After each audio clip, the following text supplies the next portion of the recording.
Welcome to another episode. This episode is insane. This guy literally started his financial freedom journey because the flight before his flight that he took off from his country coming back to the United States was shot down by a missile. His story is insane. And it was that moment that got him to realize I'm not leaving enough for my family and I've got to achieve financial freedom. I'm telling you, this episode will make you freaking grateful for your life. Enjoy it. And please let us know what you took away and what action you're going to take because of this.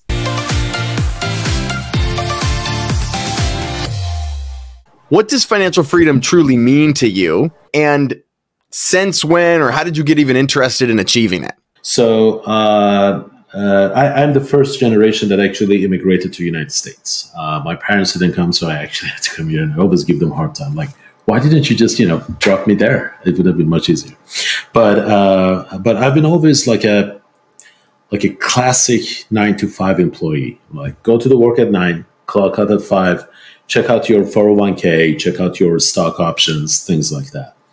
And I never actually thought outside of that wall. I came across financial freedom a couple of times, I'm not going to lie. But that never was good enough for me or sexy enough for me to get me motivated to follow financial freedom. I was like, I have a job, I love it. I still am doing that. I'm still doing that same job, but I like what I'm doing. I know that I'm good at it. So the worst case scenario is that we're not going to have a job for like 6 months. Maybe I'm going to get laid off or something, but I know that I can find another job. And then my wife and I started talking about like buying a house for ourselves instead of renting. And even then we were like, well, that's a risky move. And then we were like, well, what if we actually have like 6 months of expense in reserve? So if I lost my job, but back then my wife wasn't working. So I was like, if I lose my job, I'm just going to, tap into our saving account and I'm going to pay out of that.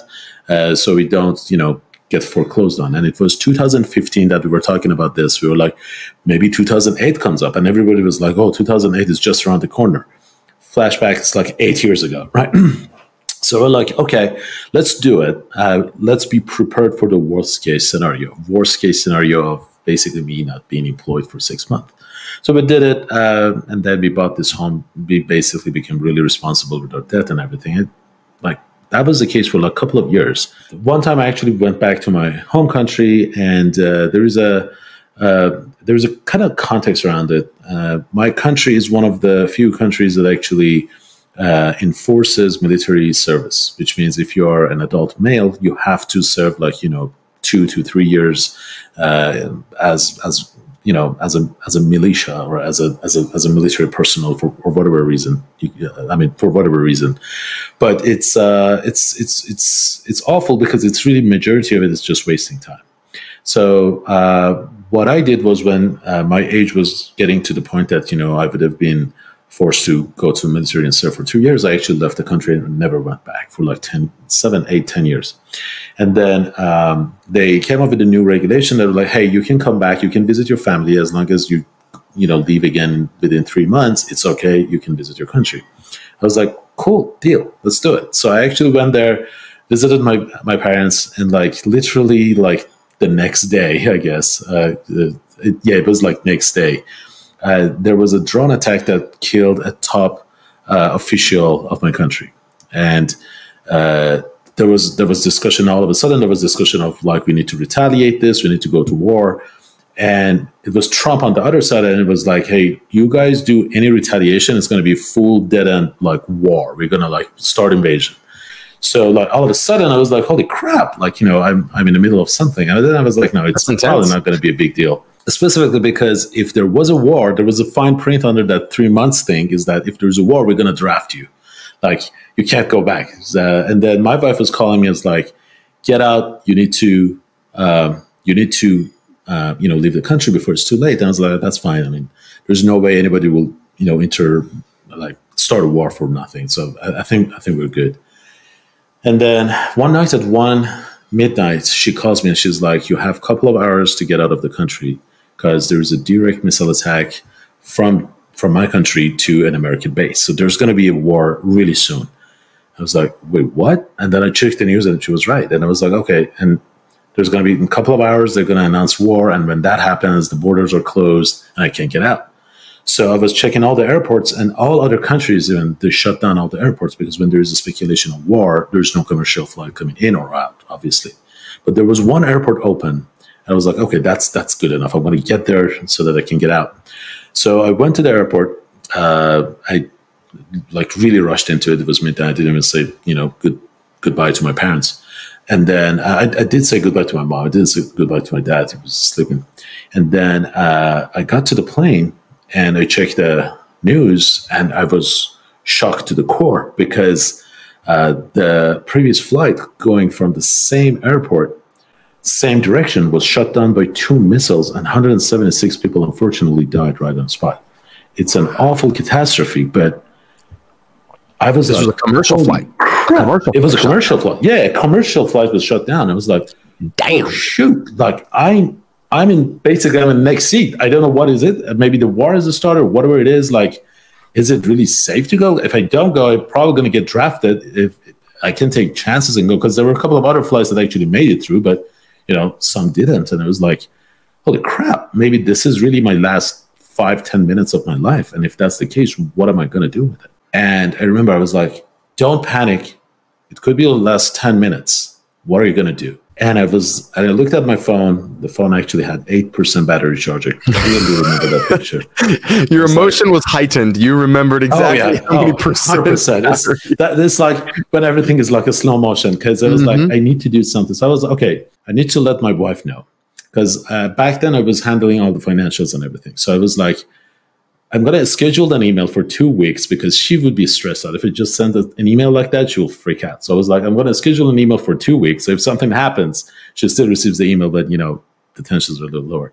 And then I was like, honey, I love you, but I don't have enough battery charge. So here is our username and password to the bank. Here's our, access to the digital wallet. This is how you get access to 401k and all of that.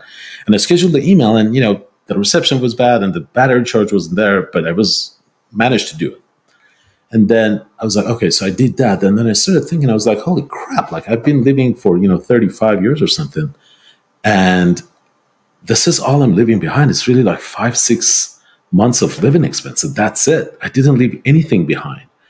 And it's insane to me that I never noticed that I didn't take a chance to do anything special with my life. And then I remember back then I knew that I wanted to have a box, a site as a box, which is a different entity than me, that even if I'm not around, that box will generate income. Because I realized, and I was so upset with myself that I never saw this, is that I always had this assumption that the worst case scenario is me being laid off. But worst case scenario is that me not being there to have any time to trade in for an income with an employer. And that is the real cost of employment, is that you're losing up your prime time and you're not building your box, you're making another person's box bigger. And this is like a golden handcuff that you just don't notice it until it's too late. And I was like, holy crap, how did I not see the true cost of this? And I remember I told myself, if I get through this, I'm going to change it. So obviously we were able to, get through this. And when I got out of that plane, I was a different person.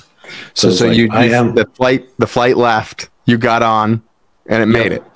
So when I got off, I actually, So when I went back home, I mean, dude, I only had like 5 credit cards with me. But I remember when I went to like one of these, the transit stations to charge my phone, I had to ask because usually throughout the world is 220 volts. Obviously, the Americans are like 110. So I tried to find like an American company or something so I could do this. The guy saw me and was like, are you homeless or something? Like, it was all like, I had a crappy t-shirt that I couldn't change because it just, ran away.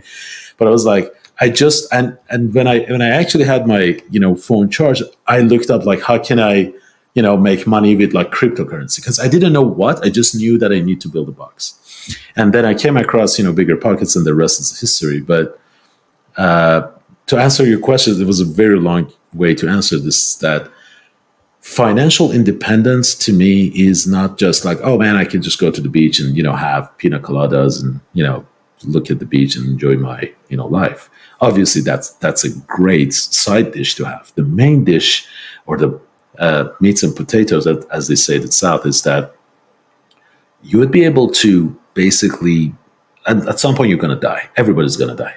And you don't know when. Nobody has promised their next minute. So you better use this time to make sure that you have something, you build something that can take care of people that you love after you're not around. And to me, that was right to the core. And I mean, that was the thing that was getting me so motivated. It was like, and my wife always says that, well, you need to tell them that now I'm such an independent woman, and she is. I mean, she is the one who's actually, she got a job. She's doing amazing. She's completely taken over our Airbnb branch. I mean, she's absolutely amazing. But before then, both of us had no idea. We always thought that income and going to work and having a W-2 job is like the pinnacle of being a good citizen and just living the good life. It isn't. It comes, at least to me, it isn't, because it comes with this assumption that you have infinite amount of time that you can, basically change and exchange in exchange for money, which is simply not true. FIRE for me is basically building that shelter in that box, that you build it for yourself, that is suitable to you, that you can leave behind when you are not there around, and then it will just continue your legacy. Man, I just want to say it. Holy shit. Like, what a story, dude. We're getting to know each other, but that is there are so many lessons. I hope anybody listening to this, really is able to take away some lessons. The first one for me that came up for me, man, as I was listening to you tell that story, is just freaking gratitude. Yeah. Like I have never had to deal with that. And so just gratitude for where we're at. Anybody listening to this show, anybody listening to this podcast, like, more than likely is in a privileged position. That's a very, very true statement. To pursue their dreams, to pursue real estate, to do that in as free of a way as we can. And so you understand that, but not a lot of people that maybe I deal with on a daily basis fully understand that. They're frustrated. The average American is frustrated because they don't get their Happy Meal fast enough. Oh yeah. Someone in front of them cut them off in traffic, and that's their biggest problem. And problems are problems until you have real problems. And what you just described, my friend, could be a problem. Yeah, that's a problem. 100%. I totally agree with you. And I try to tell this to a lot of newbies that are like, oh, I'm afraid, I don't know what to do. Like, interest rates are high. Should I buy or not? I'm like, you just need to, like, I don't know if your show is PG-13 or not, but you need to get your head out of your ass. You really do. Just look around. Look into other. Okay, you can look into other countries. Like, there is no other. I lived in Canada. I lived in Europe. I lived in East Asia. I lived in Middle East, and I can tell you, at least based on my experience, and correct me if I'm wrong. If anybody knows any other country that does it, let me know. But there is not one single country that I've visited that is willing to give you 95% of a purchase of a home in a 30 years fixed rate. You just don't have that. That's a resource that you only have it in the United States. Right.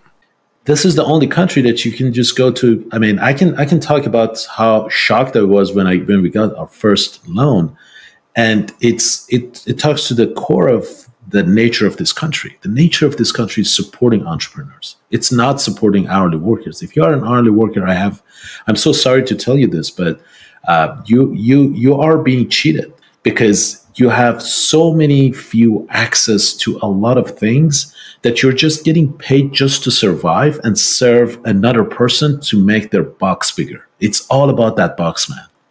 You need to build your own box, and it could be anything. For me, it was real estate. Maybe for someone else that's listening to it, it could be content. It could be a business. It could be a business. It could be an HVAC business. Whatever it is, you need to create something else that brings you wealth and money, because that's what becomes more and more and more and more like a snowball effect. But it just bothers me that a lot of people are, as you mentioned, they just taking these things for granted. Like, I'm just giving you an example. In my country, you cannot get a loan for 30 years. You cannot get a loan for 20 years. You cannot get a loan for 10 years. Your loan is going to be for 5 years. And the LTV, or loan to value, meaning if you want to buy a home for $100,000, they're going to loan you a maximum of $20,000, meaning the LTV is 20%. The interest rates are 26%, 26%. It's 2 digits. And you can't get those loans until you do, like, you know, got off, like, you need to have their money with them for like 5 years, and you need to jump through a lot of hoops. That's not the case in the United States. This is a country to support entrepreneurs to build these type of businesses. And that's the type of mentality that you need to have to look into. They're like, holy crap, like, I'm sitting on gems, and I'm complaining about like these small things. You better start using it. Yeah, it's so true. Man, I was listening to someone interview Warren Buffett the other day, and this lady was interviewing him, and she was saying, like, what can the average person do to get ahead? What can the average person do to invest? And kind of what you mentioned earlier about this 30-year fixed mortgage, Warren Buffett was like, oh my gosh, if I could get loans for the things that I'm buying at 30-year fixed rates, he's like, I would be even richer than I already am. Like, that's such an insane product. And so I think, you know, kind of what we're saying in a roundabout way is, you know, single family homes are really, you know, commercial real estate. You can't get 30-year fixed debt, at least not in my experience. If you found a way, great. I'd like to know that banker. I have, and I will tell you okay. about it. But that's great. It's harder, but you can, yes. Yeah, but single family, whether that's, you know, something that a lot of this show is about is co-living real estate. One of the reasons I'm in, and then you mentioned you having Airbnbs, which you can buy on this 30-year fixed debt very easily. There's even lenders that will underwrite just on Airbnb data. So just this idea of, I do feel like there's something about single family investments, especially in a rising interest rate environment, you know, especially in an environment like we are now, that is so attractive. And it's one of the things I'm preaching right now too is, hey, single family real estate, you can lock it in and you can co-live it or Airbnb it, or you can rent it out single family if the numbers make sense, which a lot of the numbers aren't making sense right now. But that's such a powerful story, man. The other thing I wrote down, and I really want people to take this away from you as they're listening to you, is one of my mentors always told me, he said, people do things for 2 reasons, inspiration or desperation. And you had to hit rock bottom to where you were like, you got desperate and you realized I need to leave something behind. And a lot of people have to do that, whatever reason. And so I hope what people take away from you is like, guys, don't hit rock bottom. Pasha did that for us. Let's learn from his lessons and let's take an action step, because I know there's people listening that are like strategizing and thinking and and that's fine. But at some point you got to pull the trigger. At some point you got to say, Pasha, help me out. How do I get to the next step? At some point you've got to take that step and really go all in, or go in at least. And so I hope people don't feel like they have to do that. I don't know if you have something to add to that, but that was just like a lesson I was thinking about for me. Just to mention this, remember, I still say I am, but I was just a nerd guy. I'm a software engineer. I design systems. That's what I do. And then when we looked at real estate, we were like, okay, we want to become real estate investors, and we have absolutely no idea. But what I did was I just bought, like, you can see like half of my books here. We just bought a lot of books and we started reading them. We watched like 3 different videos about how to like wash your painting brush. Like, we were just overthinking it to the maximum level possible. All right. But we started doing it. Like, I remember we were looking into market for like months because we knew we needed to buy something. And when we wanted to buy a duplex, a lot of our friends were like, because it was right around the COVID time. So they were like, are you insane? Like, the world is going upside down. Nobody knows what's going to happen next day. You need to stop and wait until for all of this to calm down. I was like, I don't care. I just want to build my box. I need to do it. I know I have to do it. So what? Maybe the market crashes. I don't care. I want to make sure that I build it and I make it better. And thank God that we did it, because after that, we bought it for $248,000. We spent about $60,000 renovating it. We actually used loans for it. But it immediately got appraised for $420,000, and then the second time was after like the surge of price, and it was then appraised for like $600,000, which brings me to the point that if we wanted to wait, if we wanted to, I'm not going to say if to think about it, but if we wanted to overthink about this, then we would have been like, oh wait a minute, maybe this happens. But For us, it wasn't the case. Even right now, it's not. I honestly don't care how much that property is worth, because that's part of my box. It's locked into a 30 years mortgage. It's bringing beautiful cash flow. It's not going to go anywhere. And it's just part of my box, which is going to be there. Even if I'm not around, it's going to be either for my kids or for my loved ones. It's going to be something that's going to generate income. And I would say that's the mentality that you would want to have. And if you don't have it, that's fine. But I would highly recommend to have it, is to really dig deeper into yourself, like do some true soul searching and make sure that you understand what is your why. My why for a long time, it was a fake why. It was, I want to have financial freedom so I can leave my job and live better. That was not me, man. I love my job. I really do. I really do love my W-2 job. I don't have to have it. I really don't. But I really love it. And because that why was for someone, I like, specifically on online forums, you see a lot of people talk about like, oh, I achieved financial freedom so I don't have to work. And I was like, oh, that's cool. But it wasn't resonating with me. So because of that, I never took any action. You know what I mean? I remember I was reading Rich Dad Poor Dad because one of my friends brought it to me. It was like, read this. It seems they say it's a very good book. That's what he said. He actually, I don't know if he has read it or not, but it's like Rich Dad Poor Dad. And then I started reading it, and it was like, oh my God, it's too boring. Like, what the hell is this guy trying to say? Like, I don't care about your childhood. Like, tell me how I can make money. And I didn't finish it. Like, I didn't even finish the first chapter because my why was not there. I didn't have any real motivation to do anything. I was in a good spot. But after this incident, I was like, well, I think I read a book that was starting to talk about something like this. So let me go back and read it. And dude, then I started reading this book over and over and over again. And it just resonated with me a lot and a lot. And that's the only thing that changed was really the why behind the scene. So I would highly recommend for you guys to just step back, take a deep breath, look into your life, look into your goals, and realize what is your true why. And it could be completely selfish. Like, hey, my true why is to have a boat that I can get on. I can get away from my family for 1 month and come back and no problem. That's fine. That's going to be your why. Whatever that can fire up your soul and basically make you go after all of these things. Whatever it is, that is your why. Find it, and then everything else falls into place. So well said, man. So well said. Along that same line, I've got a friend who he's not financially free yet, but he wants to be. He's my best friend, and he's working towards it, and he's working fast towards it. But his whole goal is when he gets there, he's going to quit his job, and he's going to go get a barista job at Starbucks because he just loves talking to people.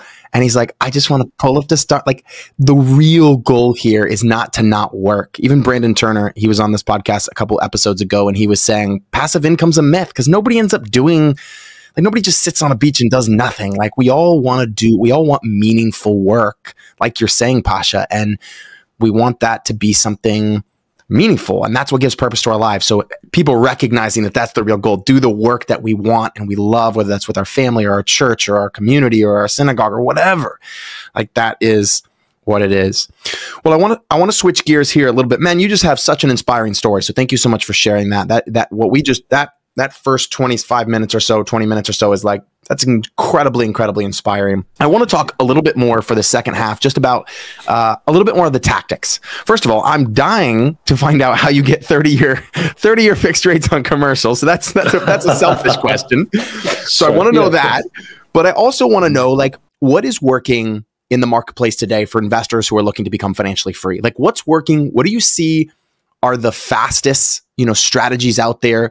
What advice do you have for someone who's getting into it? How did you do it? What did you end up buying? You mentioned the duplex, so I'm curious about your actual strategies, because I want people to take away, I want people to take away the inspiration and that motivation, but I also want them to walk away from this episode going, okay, wow, I can see a path. And hopefully, people are kind of taking away the blueprint that you're laying out here in this episode. That's really what I'm trying to create for people. So first of all, how to get a 30 years fixed commercial loan. Are you ready? I'm on the edge of my seat, Take your pencils and pens out. All right. Let's go. Call financial institutes, different financial institutions. I have a list of all the financial institutions available to us. And I think I called about 97 of them. 9 to 7 or 97? 97. I picked up the 97. phone. I took 3 years off. I started calling, and I started calling every single one of them. I started talking to the commercial lender. I started talking about the products. And you will be amazed to know that some products are out there that are for like credit unions. And there are some local banks that just offer specific ones. Now, the interest rate is not going to be great, but it's going to be fixed for 30 years, for example, in this case, which for me is amazing because I want a stability. I want to make sure this is the number that I need to put out and give out to a bank. Whatever happens, there could be a volcano, there could be aliens attack, there could be, market crash. I don't care. I have a 30 years fix, and that's the money I'm going to pay. So start calling your banks. Specifically, there are a lot of institutions that are tied to New York. Start calling them too. You need to start calling a lot of banks. You need to start to talk to a lot of people. That's how you find them. So this one is specifically, I don't know if they still actually offer this or not. It's actually Burr.com, like Burr, BRRR.com. Just go there and start talking to them. And tell them that Pasha sent you, so maybe next time they actually give me a better rate. But like, I found them like in one of the Bigger Pockets Bigger Pockets conferences, which I actually went there and I started talking to 10 different people, and then one of them was like, "What are you doing?" I was explaining to. I was like, "If you bring me a good deal, I'm gonna look into to make sure that you get 30 years fixed." So. Don't just write off that, it's not there. I cannot find it anymore, and just write it off. That's just not simply true. Now, let's go back to some technique. So how can you become financially free?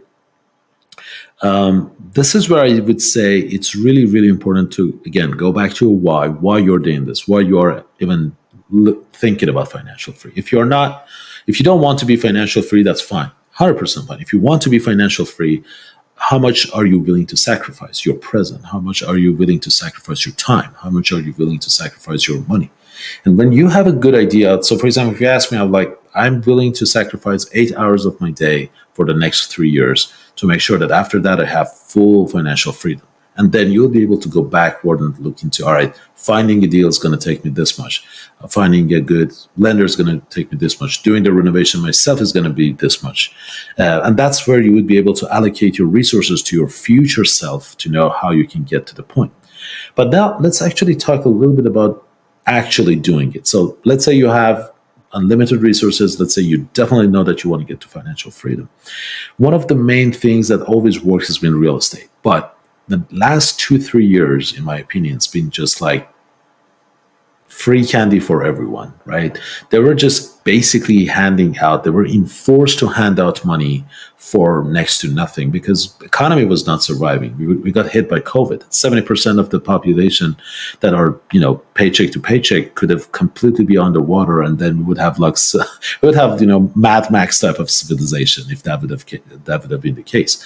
So now we're actually going after this, and a lot of people think that's how it used to be, and now interest rates are from like 3% to 8% or 9%. Oh my God, it's the end of it. It's the end of real estate. You can't make money anymore. Let's do something else. It's end of easy real estate for sure. Before, you would have been able to really go to like market on some of the specific part of the country, and you would have been able to buy something. The interest rates were so low that you would still come out positively. But right now we are at the stage of this business, and I love it because the stashes are still there. There's a lot of easy hands that are folding, which is amazing. Now you need to have a system in place. If you don't have systematized business, it's hard to survive out there. So it's becoming hard and hard. But if you have a system, if you have if you have a pipeline of automated systems, then you wouldn't really survive. If you don't have it, you wouldn't survive. It's really hard to survive because you need to do a lot of things manually going back and forth. So for example, if I wanted to say like blueprint of a step-by-step of how to do this is try to find deals. Obviously, there are very known ways to do it. I'm still finding deals. I actually literally put another property under contract yesterday. You can find them by sending letters. You can find them by sending postcards. You can start calling them. You can drive around. You can tell people that you want to buy. There are going to be a lot of people that will reach out to you, and a lot of times you don't actually get to an agreement, and that's fine. But this is the time that a lot of people are also trying to make money by just owning a property, but they can't really do anything with it. This is a perfect example that you talk to them about seller financing. You don't have to pay 9%. It's really the interest rate that's killing a lot of cash flows. If you can get the seller to be your bank, and after this call, I'm gonna call another individual that he was like, dude, I'm okay with giving you seller financing of 30 years fixed. Just give me something close to market price. To me, that's amazing because I would be able to get 5% or 4% on something for 30 years. Even if I'm going to buy something closer to market value, my cash flow will still survive. But again, going back to what I started with, it's all about why. I'm not like, because of my situation, I have a job, I have a steady income. I'm really going after cash flow. I really want to just have that box built. Remember, I don't care if you give me like $5 million of equity or 200,000. Obviously I care, but I mean, that's not my goal. My goal is to have a specific amount of money coming inside my household every month. For that, cash flow is the most important thing for me. And for cash flow, interest rate is the most important thing. So that's the reason that I call 97 banks. See? The why is there. It gets you to do these actions. So if you're not doing the actions, go back and look into the root, which is your why. And then when you can have seller financing, now you'll have cash flow. And then it comes with strategies that you talked about, which is like, hey, I have this property under contract that can still survive as a rental for one single family home. But what if we do it as a co-living space? And now instead of that, you actually have double of cash flow. Then you'll learn, oh, what if I can add an ADU in the back, and now I can also make that and shared co-living space. There you go. Now you're increasing your cash flow. And honestly, you just do this like 10 times, and then you'll have like $20,000 coming to your house. I mean, that's it, guys. Because again, remember, this is the country that you can get a loan for 30 years. This is a country that you can talk to people to do it, seller financing. This is a country that you would be able to close a property with a title company. Again, I'm so sorry to make these like drips. I just want people to appreciate the resources that they have. I was talking to a friend of mine who bought a property in another country, and he was scammed for $800 million. $800 million. You know how he got scammed? He bought a property that he thought that he was talking to the owner, and he hanged out. They hanged out for like 2 months, and when they paid the money, like they literally paid the money to get the deed, they realized that deed was fake 3 months later. I mean, that's stupid, right?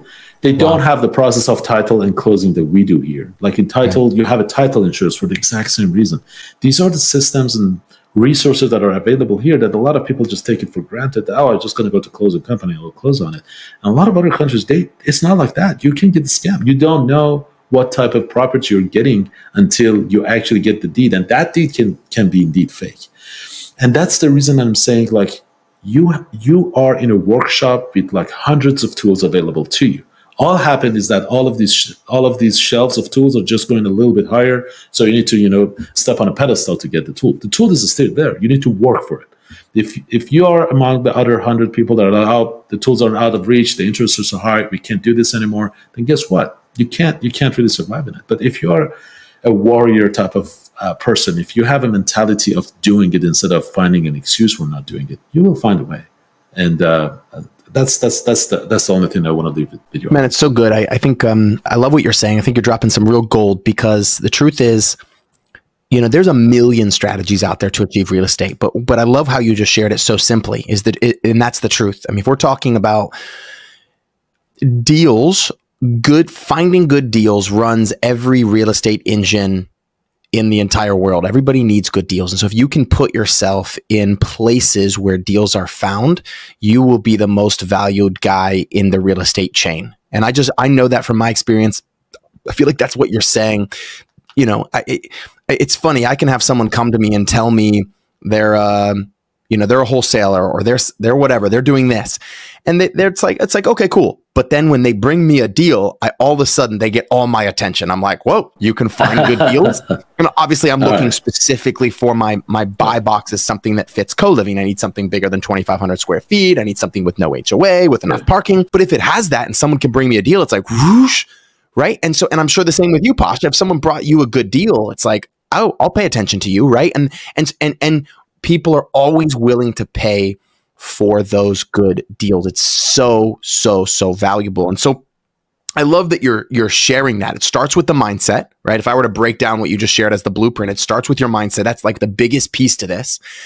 And then it starts with you finding some way to find deals. That could be going to all the real estate meetup groups on Facebook. That could be just telling all your friends that if they want to sell their house, you're willing to look at it first. And then the third step is once you put yourself in the position to have deals, it's then finding yourself with just understanding. I know you just came out with, I think, a yay or nay calculator. That's yours, right? Is that your thing? Okay. Right. Sure. So it's like you gotta have some way to evaluate it. So if you guys want to, and you reach out to Pasha, I think you can connect with him and get his yay or nay calculator. But we have something similar, right? Where it's like you then figure out does this real estate actually, is it going to make a little bit more money than it's going to cost? Right. And if it doesn't necessarily mean it's a no. And you said that. And I wanted to kind of pull that out for people to understand. It means you might have to look at that piece of real estate more creatively, or as David Green says, you might have to force cash flow on that deal by like looking at it as an Airbnb. Learn the co-living strategies, how you can force additional cash flow. The ADU strategy I know is really popular out west right now. I'm going to stick 2 ADUs in the back, and all of a sudden a property that didn't cash flow, it didn't make money, now does. So if you can look at it more actively, I think that's really important. And then I think the last thing that I'm kind of pulling from you and learning from you is like, and I want everybody to take away is like, then there's a repetition to this game. You can't just quit after one deal, right? Yeah. There's a repetition of doing it again and having that discipline to get to the point where you can wake up and you're like, wow, I just realized like I'm making 20K. I've got 20K yeah, coming. Exactly. So what advice, as we kind of just beautiful, like that is a blueprint that people can follow. That really, really, really is. It's simple. It's clear. And we're just talking right now about single family real estate and just even focusing on just that one niche. There's enough to go around in that. That's a lot of what I focus on and pretty much everything I buy. What would you say are the top 3 to 5 principles as we wrap up here that someone needs to have or understand? Top 3 to 5 principles in order to achieve financial freedom in the fastest way possible. I know we've talked about a lot of them already, right? We're just like the ones I just mentioned, but is there anything else you would add to that or take away from that, or that you would just give advice to someone who says, okay, I get that. I have a strong why. I know why I need to do it. I don't want to hit rock bottom before I get there. But like, what are some other timeless principles that you think can be applied to anyone along this journey to financial freedom and getting there fast and getting there quickly? So obviously start with why. Make sure that you crystal clear on your why. And if not, just ask around. The second thing that I would say is always when you want to know how to get from point A to point B, the most important thing, because why tells you the point B. Why tells you where you want to be. Tells you this is the destination that you're going after. And it could be very unique to you. But the next step is understanding where you are currently. So that's what I talk about a lot, which is you have 2 limited resources, time and money. You need to understand where you are on the matrix of time and money. You have time and money, you don't have time, you have money, you have time, you don't have money, and you don't have either of them. You first need to understand where you are in that matrix. And wherever you are, that's fine. You just need to take a different strategy. I'm just going to say quickly, like if you have time and you have money, boom, you're a unicorn. You have everything that you need. All you need is resources. Just learn how to do this. Start doing it as much as you can. You have the resources to even fail if you fail, and that's fine. And then you can just learn and just get better at it. If you have time, but you don't have money, that's where you want to partner up, and that's where you actually want to serve an actual real estate investor that has money but doesn't have time. Just do free work for them. Tell them, hey, I want to be your project manager.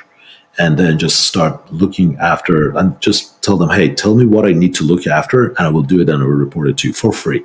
I will tell you, out of 10 real estate investors in any REI club, 9 of them would say, heck yeah, do that for me. Now you will start learning the business for free. Like, think about it that way. Because you don't have time, money to invest in it, but now you're learning it. Now, after once or twice that you did this, now you have an idea of how to actually do this thing yourself.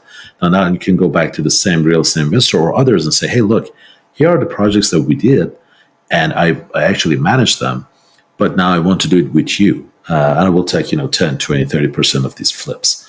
And then you would be able to start accumulating money. And then that money can be used for you to basically go out there and then just do the next one for yourself.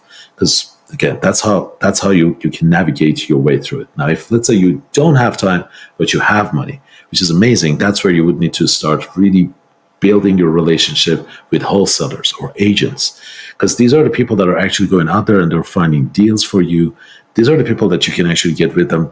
Exactly what you said. You're like, hey, I don't want to spend money on marketing, but if you bring me a good deal, now you have my attention. I already buy your 3 next deal, because if you bring me a good deal, I will do it for you. And that's like music to the ears of wholesalers. Because remember, wholesalers don't get paid if they can't get you to close on property. And if you do, that's amazing. So next time they actually bring deals to you. And that's one of the main channels of the deals that we find is actually wholesalers and agents, because they know that when we get it, we look into it and we're like, yeah, we can close on it. And the third one, and the last one is if you don't have time and if you don't have money, and that's 100%. I just want you to know that that's absolutely fine. This is the best spot to be, because you don't have anything to lose. You just need to find a way to bring yourself either time or either money. If you're, let's say, an hourly worker, that's fine. Just to start pinching, like it's called penny pinching. I will call this minute pinching. Just to start learning the skill that can get you to the next level, so you get paid a little bit more. And then the next one that can get you just paid a little bit more. And when you're getting paid a little bit more, then you start actually having money. That's the time that you'd be able to start using advantage of like the small down payments, working with wholesalers. And before you know it, after one deal or two, now you'll have the capital to start doing the next one, which is basically just get you to the rolling. Because again, remember, this is all a snowball effect. I think everybody started with one deal. It might actually went good, it might actually went bad, but whatever it is, we kept continuing doing it. Nobody becomes rich with one deal. I mean, it's so rare, we shouldn't even mention this. But when you start doing this over and over, you become more confident, more people recognize you, more people actually come to you. And that's where you start getting all of these leads. And that's where you would start building your empire step by step, break by break. And I think that's the whole journey of this thing. Now, again, throughout this thing, you're going to educate yourself on how to analyze a deal, how to basically find financing. All of these components are available, I'm pretty sure, on your channel and my channel on YouTube. There are so many rich information out there. But as long as you know where you are and what strategy you can take to point B, it's because you're now where you are at. The rest is just watching a couple of YouTube videos, learning how to do it, and just start doing it. And before you know it, you're going to see money's coming in. I promise you're going to see this. That's beautiful, man. Man, I love it. I think it's Brandon Turner who says, similar to what you're teaching right now, this concept of the time money matrix. He says, hey, every good partnership has 3 things. It's got the time, or what he calls, I think he calls it effort, like time and effort. Then you've got the money, and then he uses this term specialized knowledge. And he's like, if you have those 3, you create the best partnerships with that. And so I think what I hear you saying is like, find a way to either get all of those yourself, or find the right people that bring those pieces of the puzzle and just move up in those 3 areas. And I think that's someone who's listening to this, podcast could be, hey, you need to get more specialized knowledge. You're learning, right? You're learning about the game so that someone else with money who doesn't know real estate can learn from you, or maybe say, hey, I'll invest in you, or someone else who has time and money. So I think, dude, it's gold. It's gold.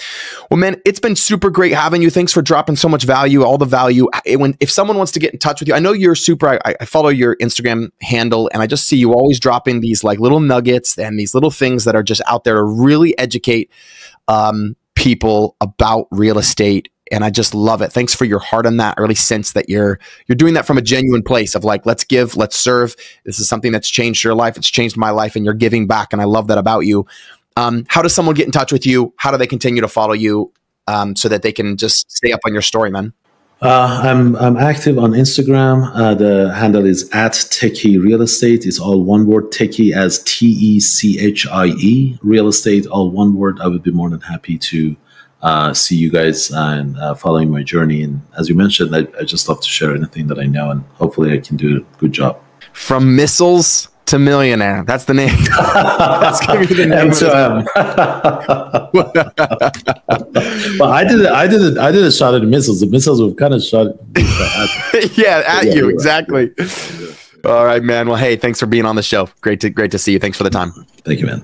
Right? I told you, just good, solid principles. Pasha's got a big heart to give. I hope you all follow him and really, really, really take this seriously in educating yourself and stepping up to financial freedom. Please share this episode as usual. Or guys, join one of my live programs to learn more about real estate and the principles and specifically co-living. You can go to www.scaleyourrealestate.com, scaleyourrealestate.com. I hope I'll see you in a live training and we'll see you guys soon.